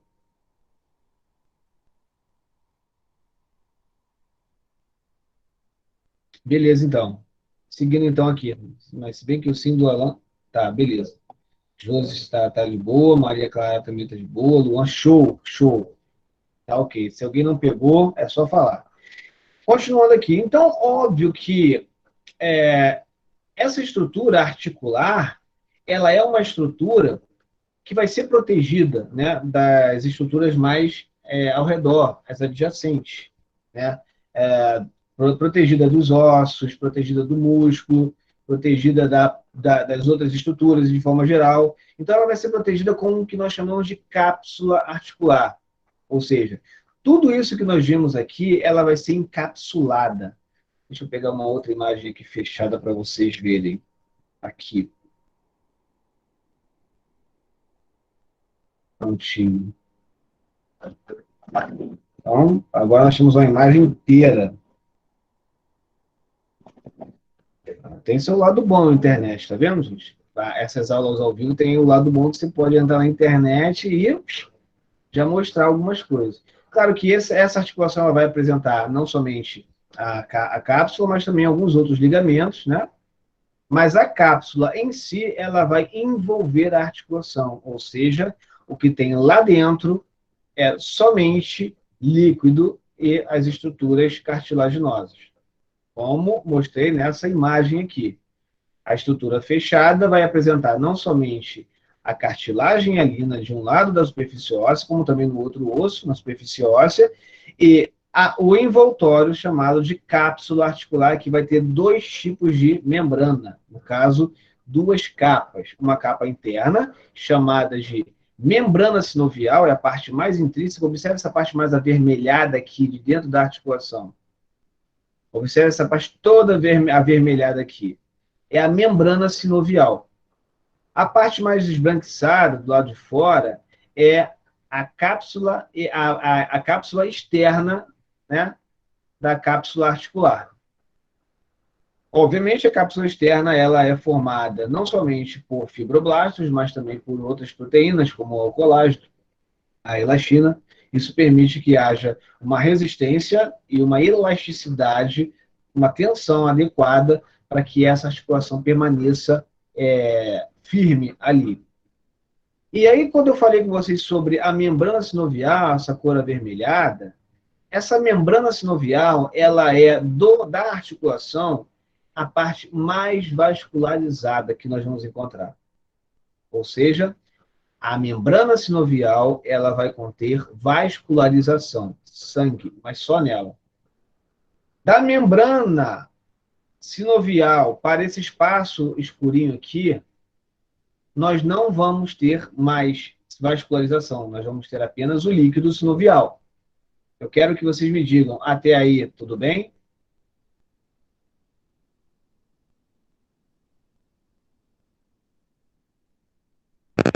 Tá indo. Tá indo? Mas só tá indo ou tá indo? Tá fluindo até agora. Por favor, gente, não se embaraçem nessa situação. Tudo bem. Eu vou confiar que está indo. Está indo. Vocês já não disseram mais que está tranquilo. Isso aí, para mim, é temeroso. Eu quero que vocês me digam a verdade, por favor. Me interrompam, galera. Pitem comigo, galera. Miti. 2, 4, 0. Fala aí, Gi. Eu acho que a galera vai entendendo, eu, por exemplo, estou entendendo, mas a gente vai vendo que é muita informação que está se acumulando. Então o negócio é indo, não tem jeito, tem que ir batendo nos peitos e ir indo. Tá certo, tá certo. Mas vamos lá, vamos tentar ir indo. Então, a parte vascular, mais bem vascularizada vai ser a membrana sinovial. Porém, como ela é muito vascularizada, os vasos sanguíneos que estão passando ali, eles são mais permeáveis, né?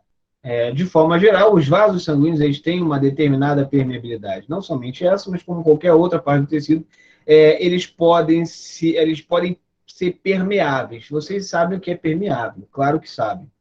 Permeável é quando, a própria palavra já diz, quando algo permeia, ou seja, quando a parede deixa passar alguma coisa.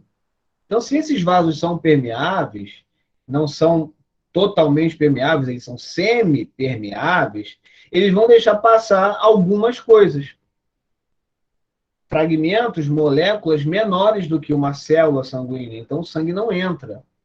Mas proteínas podem entrar, a água pode entrar, o oxigênio pode entrar, a glicose pode entrar, alguns sais minerais podem entrar, porque é uma estrutura semi-permeável. O sangue... Vai lá, gente. O que você falou que é permeável aí? Desculpa aí, eu perdi. Na cápsula articular, nós temos a membrana sinovial, que é a parte mais interna. E ela é muito rica em vasos sanguíneos. E nós sabemos que os vasos sanguíneos, eles são semipermeáveis. Então, como a cápsula ela é muito irrigada por sangue, a cápsula ela acaba, né, sendo também semipermeável, permitindo que tudo que esteja no vaso sanguíneo, tudo que seja menor do que uma célula no vaso sanguíneo, adentre para o espaço mais escuro, o espaço sinovial. Tá, então esse espaço aí escuro, ele tem muita coisa que tem no sangue também. Flui com facilidade material sanguíneo para dentro desse espaço aí e volta, é isso? Posso dizer com tranquilidade que o que nós temos dentro desse espaço é plasma sanguíneo. Beleza. Só que na articulação, dentro da articulação, esse plasma sanguíneo muda de nome. E qual é o nome? Mariana? Professor, eu não estou entendendo nada. Nada. Pois é, você chegou agora, aquela hora que eu perguntei, vocês estavam pegando, não estava pegando? Não, sim, eu não tô entendendo essa parte aí da cápsula e tudo mais. Tudo bem. Essa imagem para vocês aqui é uma imagem inteira. Tudo bem, Mariana? Fica comigo aqui.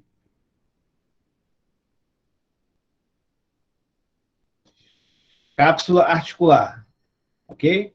Ela tem uma cápsula externa, que é essa parte branca, mas se nós retirarmos essa parte externa, nós vamos ter uma outra capa, uma outra cápsula interna, que nós chamamos de membrana sinovial, tá?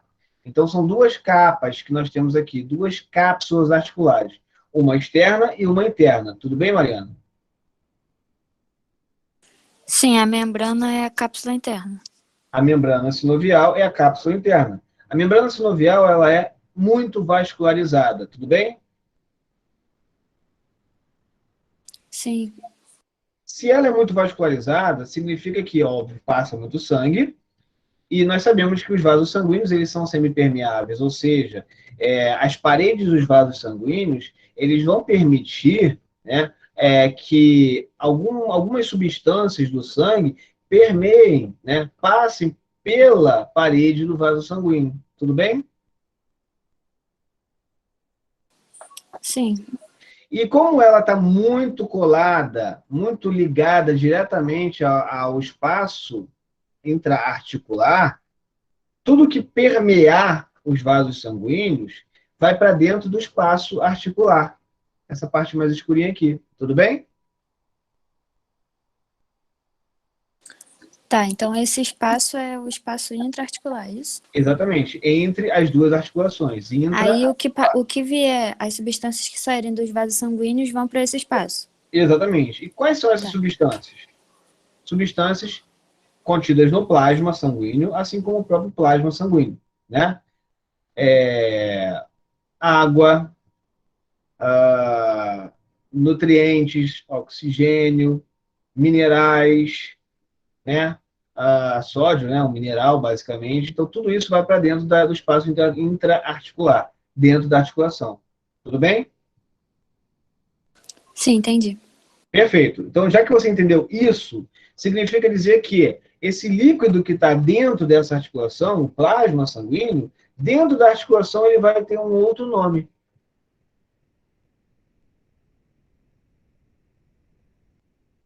Tudo bem?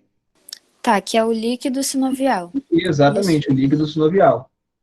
O líquido sinovial, por quê? Porque a sinóvia, a membrana sinovial, vai liberar esse líquido para dentro desse espaço intraarticular. Sinóvia, sinovial. Então, o líquido aqui de dentro é o líquido sinovial. É um líquido, é um plasma, que vai estar rico em oxigênio, nutrientes, que vai permitir acesso direto às células da cartilagem.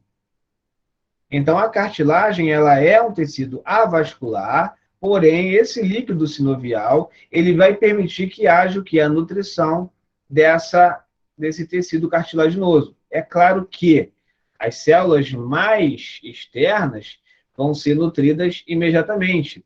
As células mais abaixo, subjacentes, elas vão ser nutridas e oxigenadas através da difusão entre as células mais adjacentes, as células mais acima, mais próximas do líquido sinovial. Mariana, foi? Foi, professor. Por isso, é um tecido avascular, porque não tem sangue, não tem vascularização. Ele apenas vai captar os nutrientes que estão naquele líquido. Da mesma forma que as excretas metabólicas, né, os dejetos metabólicos, também vão para o líquido sinovial.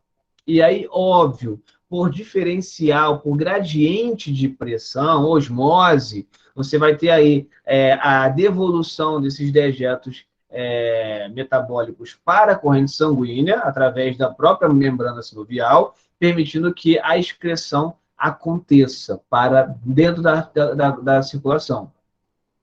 Por que eu cheguei a esse ponto com vocês de explicar isso? Porque isso vai explicar o processo de regeneração ou de cicatrização desse tecido aqui dentro. Se você é uma pessoa que pratica bastante atividade física, é fato que esse tecido cartilaginoso vai sofrer um desgaste, como um pneu de carro. Quanto mais você usa o carro, mais desgastado o pneu fica. A diferença é que a nossa articulação ela vai sofrer uma nutrição. Só que ela vai sofrer uma nutrição indireta, a vascular. Então, essa regeneração ela se torna mais lenta. Significa dizer que se a nossa atividade, o nosso desgaste for maior do que a reparação desse tecido, é bem possível que nós comecemos a sofrer uma degeneração tecidual ali. E ela vai ser repetitiva, a ponto de começar a criar erosões importantes nessa área, mudando a superfície, uma vez lisinha, cheia de crateras e cheia de caroços, fazendo com que as articulações elas não tenham mais aquele coeficiente de atrito baixo. Isso eu preciso que vocês entendam.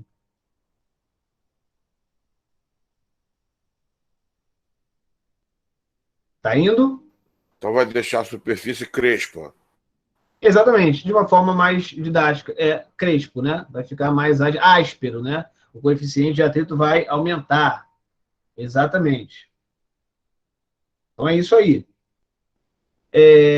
O que pode prejudicar mais ainda esse tecido, porque se você tem lesão do tecido, e esse tecido, obviamente, é formado por moléculas e células, essas células elas vão ser destruídas, criando ali o quê? Uma liberação para dentro da articulação de proteínas e enzimas que vão aumentar a pressão osmótica, aumentar a produção de substâncias inflamatórias, causando ali um processo inflamatório, causando dor, causando inchaço, calor, hiperemia, como se tivesse sangue na região. Mas ele apenas vai aumentar o número a quantidade de líquido por uma pressão osmótica.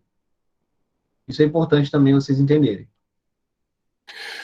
Foi você que falou semana passada em uma articulação crepitar, quando a gente mexeu? Crepitar, exatamente. Eu falei sobre crepitação, inclusive você que interagiu comigo. Então, isso mesmo. Então, quando você tem essa superfície mais áspera, você começa a ouvir barulhos de coisas arrastando, crepitando, arranhando, que podem até fazer barulho, dependendo do tamanho da lesão. Foi exatamente com você que eu discuti isso. Isso acontece, obviamente, por conta do grande desgaste que você vai ter, de forma atlética.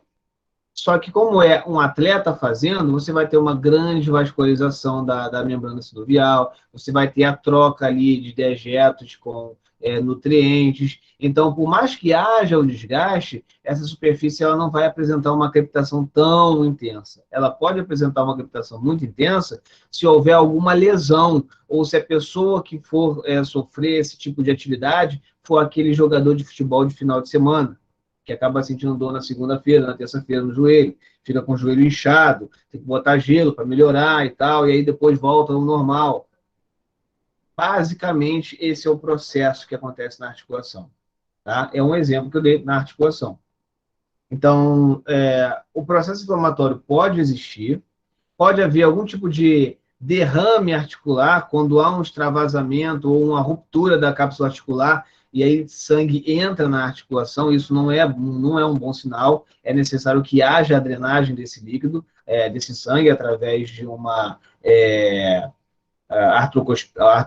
artroscopia, por exemplo, para retirar esse sangue e deixar que a articulação produza o líquido sinovial novamente, impedindo que haja mais inflamação no tecido cartilaginoso. Então, podemos dizer que o excesso de atividades, as reincidências de lesões nesse tipo de tecido podem causar cicatrizações. E as cicatrizações elas não são originais, causando morfologias diferenciadas. Então, nós perdemos aquela morfologia lisa para uma morfologia um pouco mais áspera, como o Git falou. Gutiele, me ajuda a te ajudar. Eu posso interceder por você, se for o caso. Diz aí.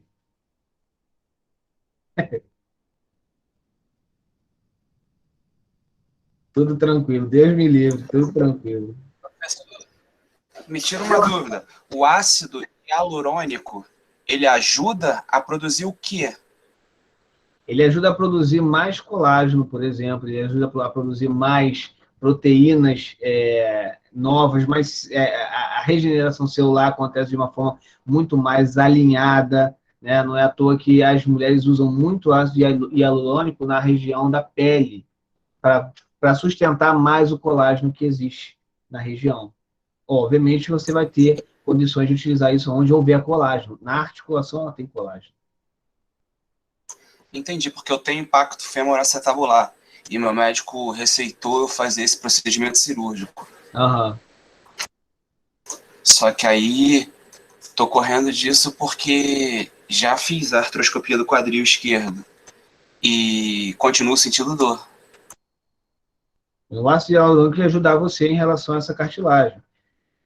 Vale a pena saber se esse impacto na condição do quadril, né, vai ser uma alteração articular, propriamente dita. Isso já foi visto nas imagens de radiografia, ressonância, tomografia?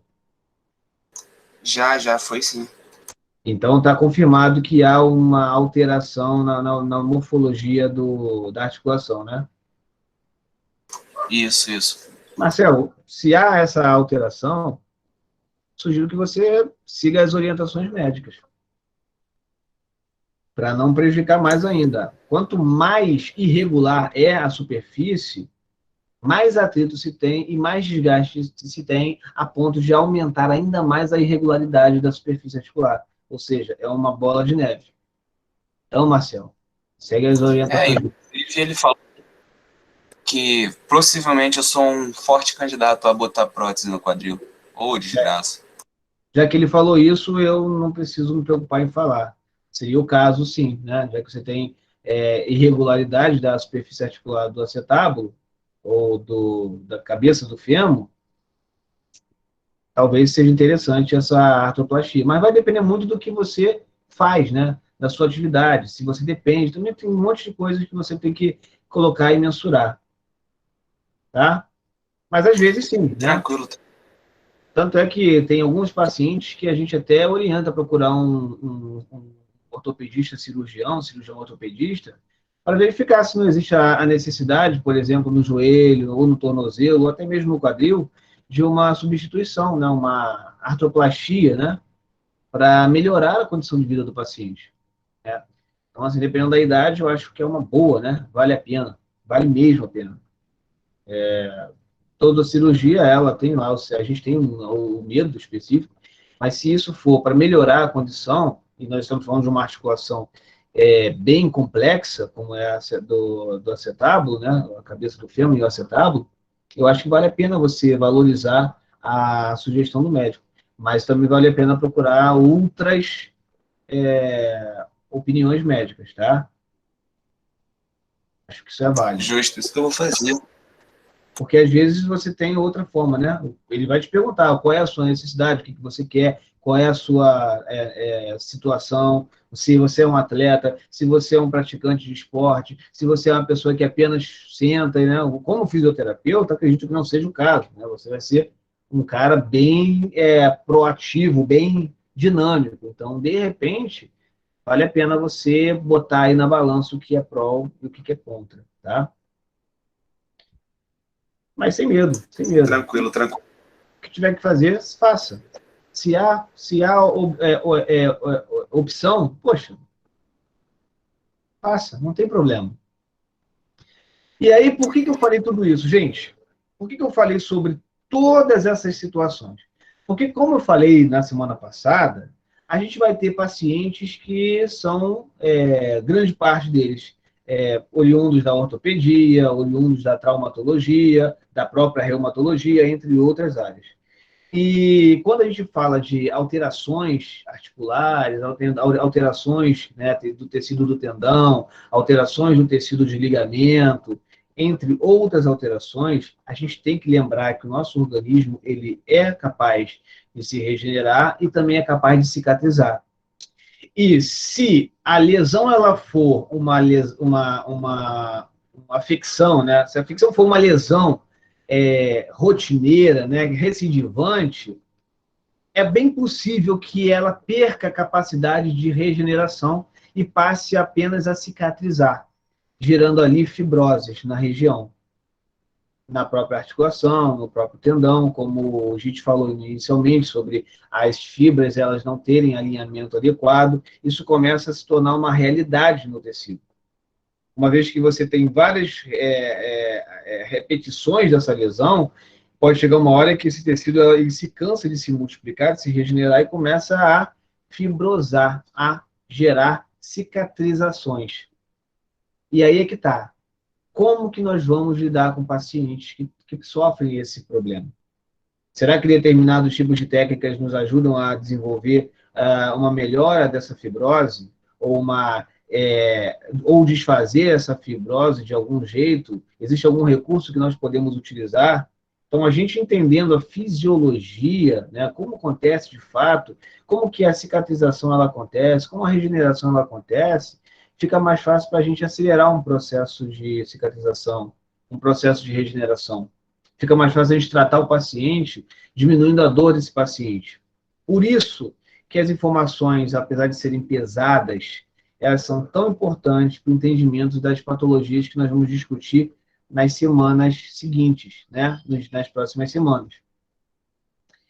E é a partir daí que eu começo a desenvolver com vocês um trabalho de inversão de classe.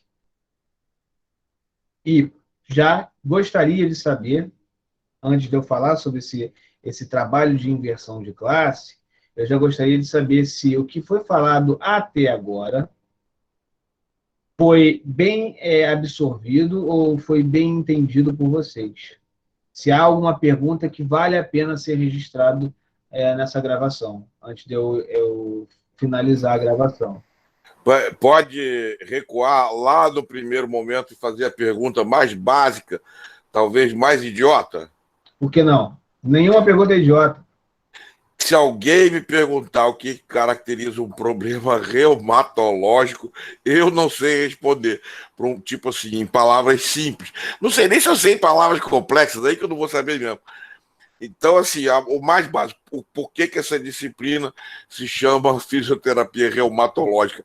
O que caracteriza um problema reumatológico? Vou responder, tá? Eu deixei essa resposta, eu deixei essa explicação no primeiro vídeo, mas muitos alunos chegaram hoje, eu acho que vale a pena repetir, inclusive vale a pena até perguntar em prova essa sua pergunta, hein, cara? Vale a pena sim. Tá certo. Se alguém pergunta para você o que a fisioterapia reumatológica ela vai tratar, basicamente você só precisa saber de uma coisa, que ela vai tratar pacientes reumatológicos. Até aí tudo bem, né? Beleza. Calma aí. Aí a gente precisa saber o que é reumatologia. Né? A reumatologia, ela vem de uma ideia de pacientes com algum distúrbio crônico, alguma afecção ou algumas afecções crônicas, ok? Então, a reumatologia ela vai servir para atender pacientes com afecções crônicas. O que seriam afecções crônicas? Que não tem uma cura, então é uma afecção que vai durar, então o fisioterapeuta basicamente vai melhorar a qualidade de vida desse paciente. Então é um paciente que vai ter essa patologia, essa afecção por um longo prazo ou para a vida toda. Então isso é a reumatologia. E óbvio que com o tempo a reumatologia começou a absorver outras áreas, por se tornarem crônicas ou até mesmo degenerativas, porque é um processo que nunca acaba, que sempre progride. Então, além dela ser crônica e degenerativa, as doenças, a gente atender pacientes com problemas crônicos e degenerativos, nós temos também problemas crônicos não progressivos, como, por exemplo, alterações neurológicas. Algumas delas, por exemplo, nós temos aí a doença de Alzheimer, que já é uma doença que os reumatologistas vão trabalhar também, né? Principalmente a fisioterapia, né? Porque é uma doença progressiva. O que nós podemos colocar também dentro da fisioterapia reumatológica? Pacientes com DORT. Ok? Pacientes com DORT. Tudo bem para vocês, gente? O que é DORT? DORT. A sua pergunta ela é fascinante, então ela merece uma resposta. O que é DORT? Escrevam aí para não esquecerem mais. DORT vem de doenças, né? O vem de osteo, né? Osteo, basicamente, musculares. O R, relacionadas, ok? Ao trabalho. T, de trabalho. Então, D, doenças. O, osteomusculares. R, relacionados. T, trabalho.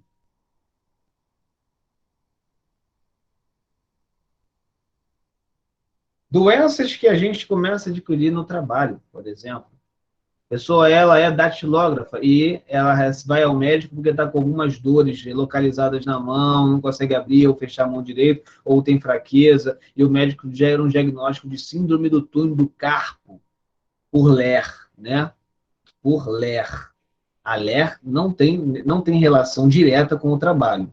Ler significa lesão por esforço repetitivo. Então, você pode estar trabalhando e adquirir a DORT por Ler, ou você pode fazer outro tipo de atividade, no lazer, por exemplo, uma brincadeira, por exemplo, e adquirir essa Ler. Então, DORT pode ser por Ler, ou pode ser por outros motivos. Tá? Essa diferenciação é importante. Doença osteomuscular relacionada ao trabalho. Exatamente, DORT. E LER lesões por esforços repetitivos. Ok? Então, quando o João falou LER e DORT, ele estava falando sobre dois acrônimos, né? Que basicamente significam coisas diferentes. Carlos, você está dizendo para mim que LER eu não adquiro no trabalho? Não, não foi isso que eu disse. Eu disse que LER é uma coisa e DORT é outra.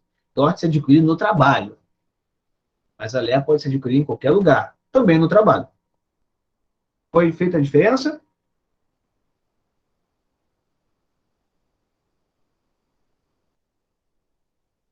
Tá, mas então, problema reumatológico é um problema crônico, basicamente. Isso é que caracteriza as doenças reumatológicas. Isso aí, crônico ou progressivo.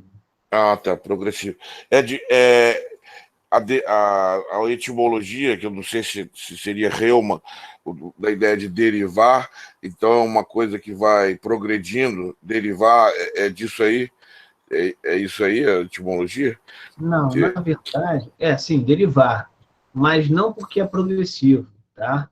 Mas porque ela vai agregar várias outras áreas, né? Vários outros problemas diferentes, né? Você pode pegar um problema, um paciente com uma dor na articulação, um paciente com uma dor no músculo, um paciente com uma dor no tendão, um paciente com uma dor na pele, um paciente com uma dor aqui e ali, por aí vai. Então, você tem ali uma derivação. Por isso que é um estudo dessas derivações patológicas. Por isso, deu um eco aí. Por isso que nós temos, então, essa condição, né? Para todos os tecidos conjuntivos, né? E suas derivações, mas para doenças progressivas e crônicas.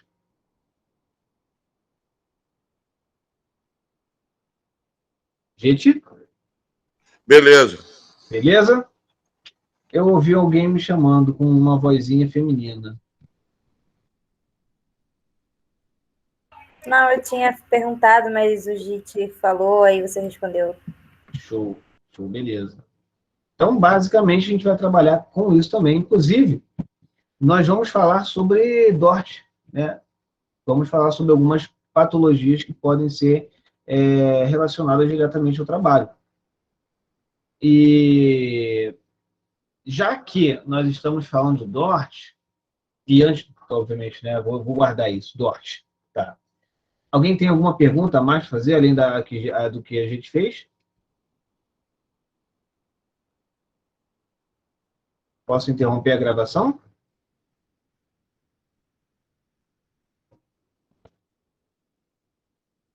Acho que sim, professor. Não, beleza, então. Então, eu vou interromper a gravação, mas eu peço que vocês permaneçam ainda em aula, para eu poder fazer a minha proposta de VT com vocês agora.